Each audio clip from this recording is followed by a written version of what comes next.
Morning everyone, it's Jeremy from JB Woodworks and welcome back to the JB Woodworks and Stuff channel. So today is what is today? I think it's Saturday, May 30th, 2026. We're here in the wood yard. I'm sitting in the truck, as you see, kind of waiting out we'll call it a rain delay here, but try to get 3/4 wood out every day that I do this. I usually only have Fridays and Saturdays to really produce wood or whatever because of my full-time job too. So today it's definitely getting knocked down to 2 cord. I've already notified the 2 customers that I had pre-arranged delivery for today. I didn't arrange for a third one anyways, just because I knew there was supposed to be some weather and I wasn't really sure if this is how it was going to go this morning, but so everybody's okay with it and we'll get to work here pretty soon.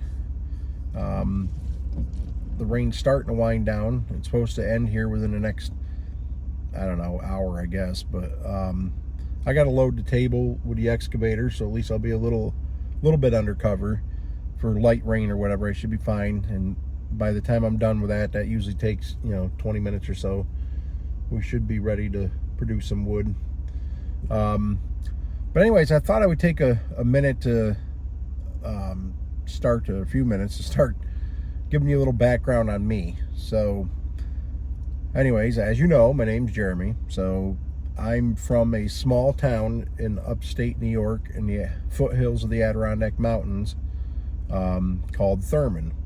So, and Thurman, we will discuss more some other time. I'll do a video. I like local history and the history of our country and stuff. So I know quite a bit about the area where I live in an area that's very rich in history, and this being the 250th anniversary or birthday of our country. A lot of the battles of the Revolution, some of the most important ones, like the Battle of Saratoga, happened real close to us. So this whole area, the French and Indian War, the Revolutionary War, there's a lot of history in upstate New York. But anyways, enough about that for now. So I grew up to, I'm one of 3 kids. I'm a middle child. I have an older brother and a younger sister. My father, for the majority of my life, worked at a paper mill, and he retired from a paper mill, which is pretty common in this area. Just like the logging, firewood, that kind of thing, especially logging, is pretty big in this area too, because they supply the paper mills with their raw materials to make pulp or whatever. So my father actually worked at a paper mill that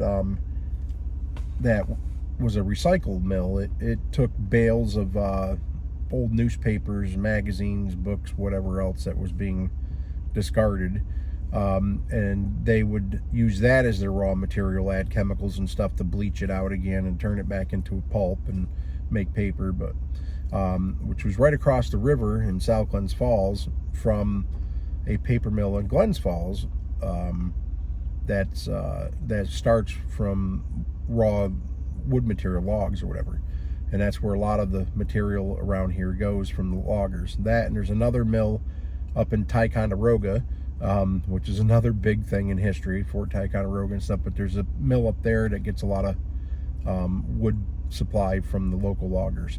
One quick note on the history thing, between that bridge I told you between Glens Falls and South Glens Falls, it's called the Cooper's Cave Bridge because it was it's where the cave is that was the scene of in James Fenimore Cooper's book The Last of the Mohegans, which is set during the French and Indian War. Again, that was in this area, and that book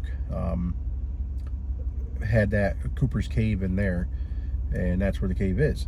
So also there's, I don't know if it's proven or not, but it's been said that he wrote that book in an apartment in Warrensburg when he was staying in this area, which is the next town over. That's where I went to school and everything, high school and stuff. So, and it's where I work too, but it's just kind of neat. But anyways, so my father worked in a paper mill.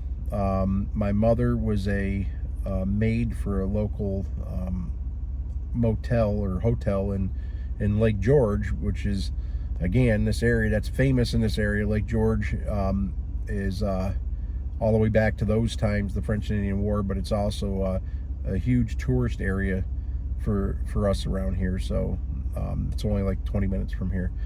But anyway, so that was my parents. They're both hard workers. My father also had a background in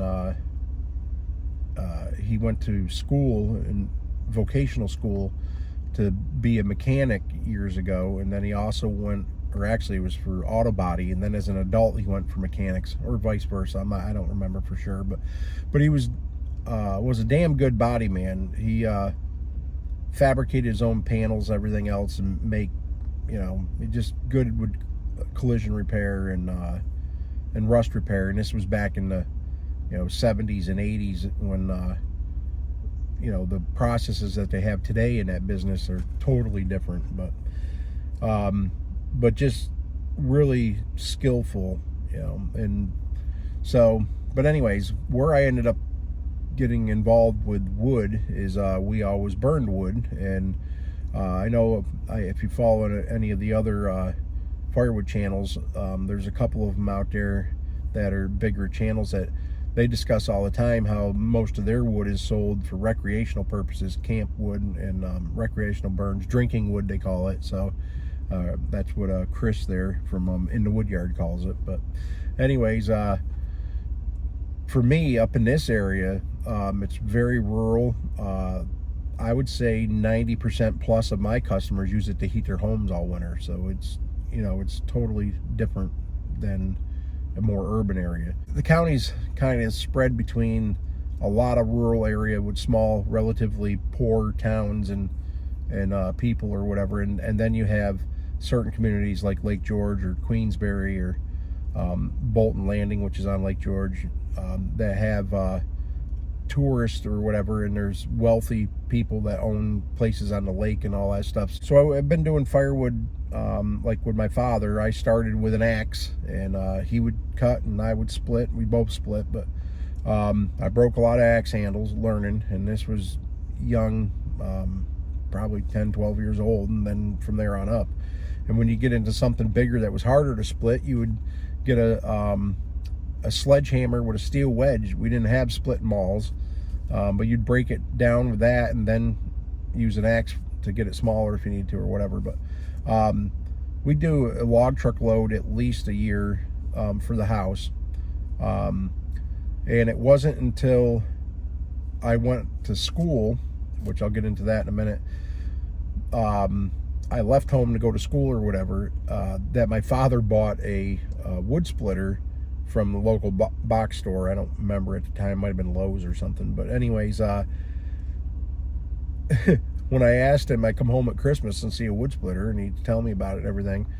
He says, well, I had to do something. My wood splitter went away. So yeah, that's how that went. But anyways, so growing up, normal American kid, I played little league baseball, things like that, and ended up in a broken home. My parents got divorced when I was fairly young, about 12 years old. So I stayed with my father, and it was different growing up that way. But in him working shift work at the paper mill from the time I was like 13, I spent a lot of time by myself.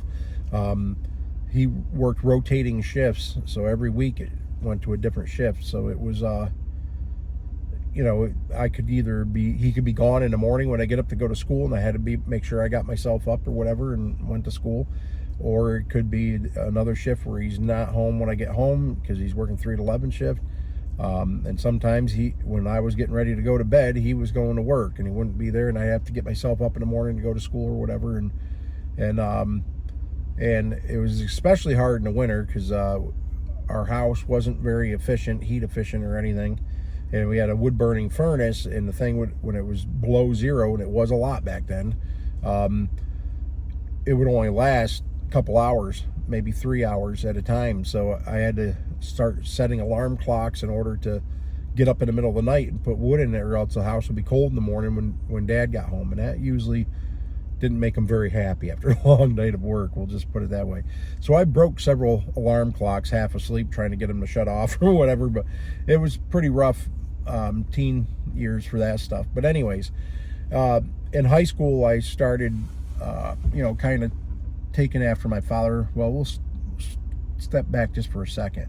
In the mid 80s, he started racing dirt cars, like pro stock cars, at a relatively famous track, Malta. It's Albany Saratoga Speedway, which used to be on the NASCAR circuit up until the 1970s. I mean, Richard Petty, all those guys raced there. So but anyways, that and another little track called Devil's Bowl Speedway in Vermont, which is my personal favorite local track.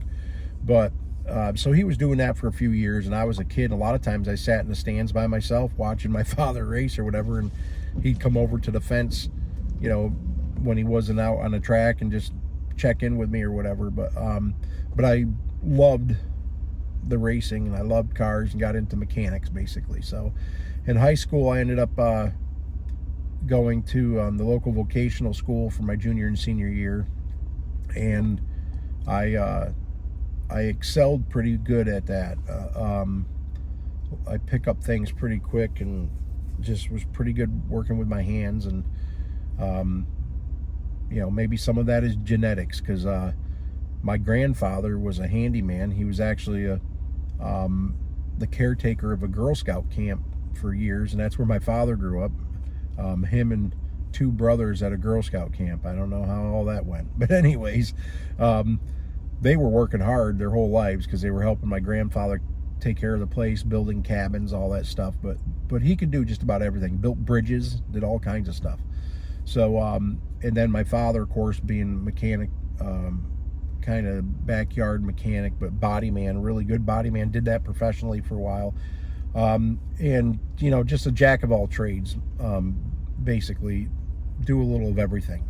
So so I got that from them probably, and so I ended up my senior year, I ended up being class president of the vocational school, my class, and ended up valedictorian. I went to local and state, well, excuse me, it was local and regional competitions for it's Vocational Industrial Clubs of America. It used to be called competitions, and all the different vocations had things. There was culinary stuff, there hairstylists, everything that you can do that's in the trades. So but I won first place in both local and regional competition.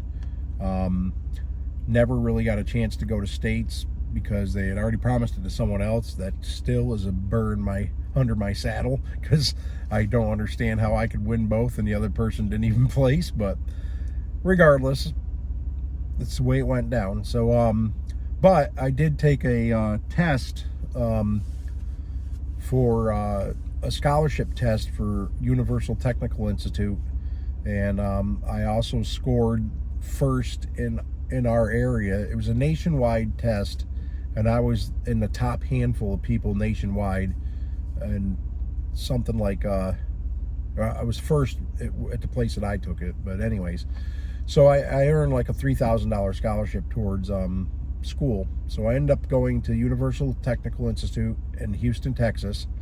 Long way from Thurman, New York, I assure you.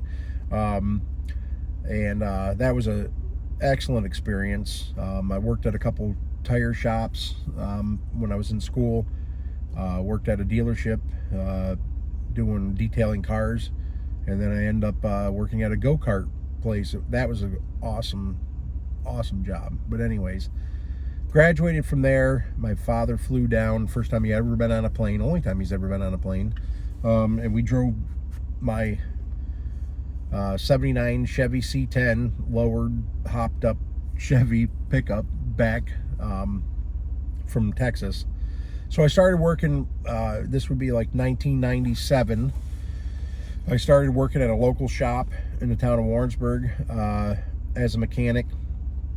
Worked there for a little under 3 years. Learned a lot, worked on everything, all kinds of stuff, doing a lot of head gasket jobs, a lot of rusty oil pans and brake lines, things like that, timing belts.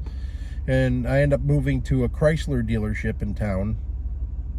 I think I was 23 years old or so. It was like 2000. So I worked there and steadily moved up the ladder. I mean, it was a small shop. There was only 3 guys in the shop at the time, but every year I was getting $2 an hour raises, $1 an hour, $2, and just I was really doing well. And you know, they started sending me to Chrysler schools and get training to work on this stuff. I ended up at the end of the day, I ended up service manager. They gave me the service manager's job, and I had that for a year and a half. And then new owners bought the place and went to Detroit for new dealer conference and learned a lot about how dealerships run, the financial end of it, and you know, how to run a service department. I did that for a little while longer, and then it was so hard to get good help up here as far as technical help to be able to build transmissions and engines and things like that, which I was doing all of that while I was still trying to run the service department. So they ended up, the new owners ended up giving me more money to go back in the shop as shop foreman and you know, and kind of lead the shop, but not have to worry about the service manager part of it. So at the time, it wasn't flat rate or anything, but you're talking like, I was making like $23 an hour in, oh geez, 2008, I think it was. So for this area, that is good money. There was only like 3 mechanics, I think, 2 at dealerships, myself and another guy at a Ford dealership, and 1 guy at a private shop who actually happens to work for me now in my current job.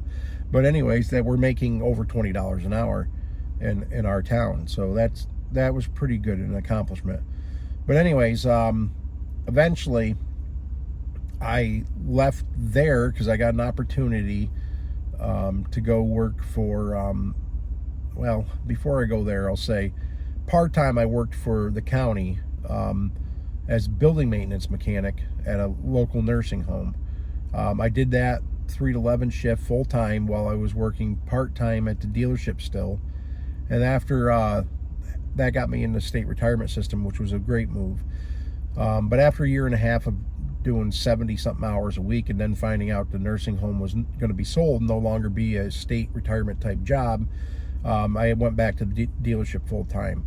Well, 6 months later, I did my civil service exam stuff, and I got the opportunity to go to the state DOT as all in the same town of Warrensburg, the state DOT as a mechanic.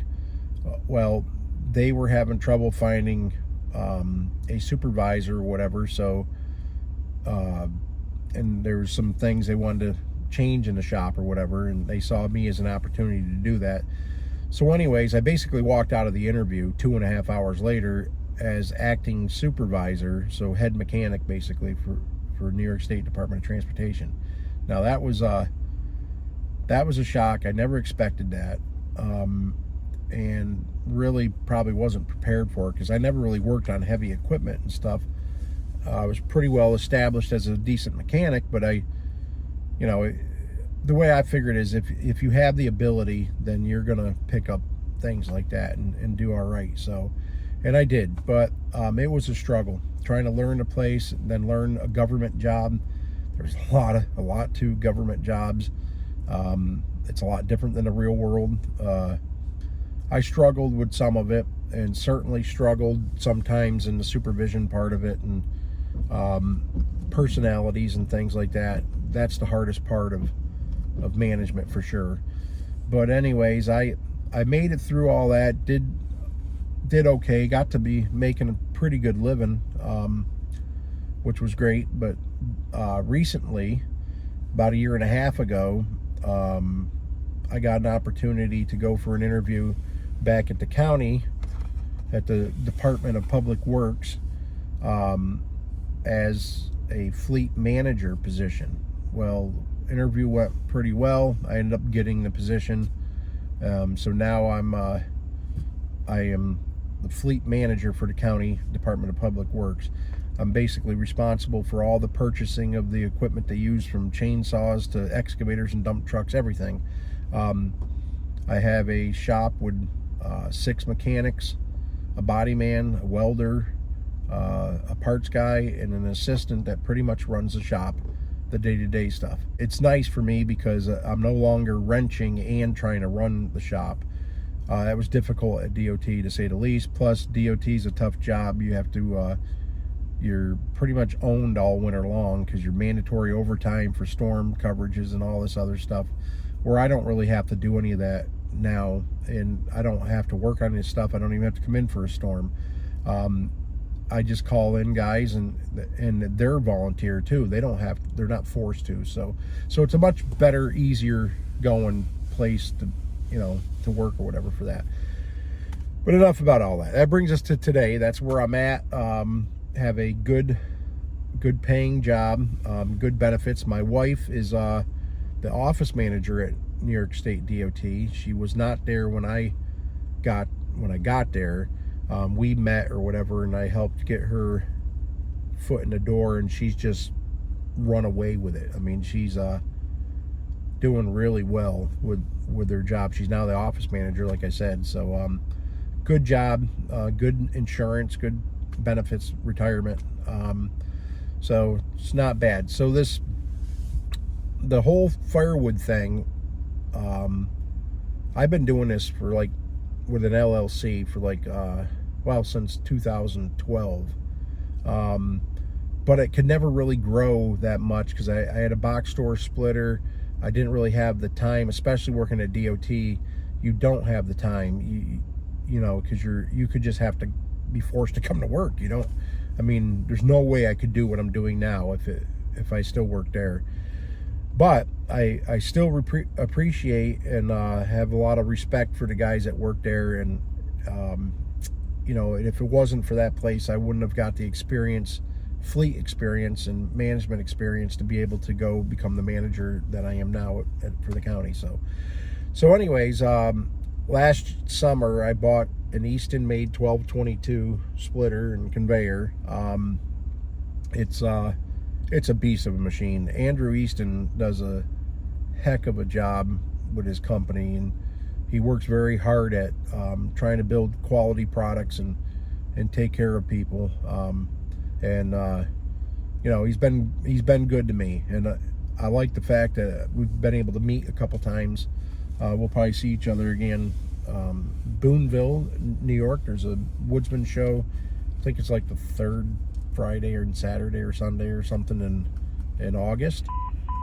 But it's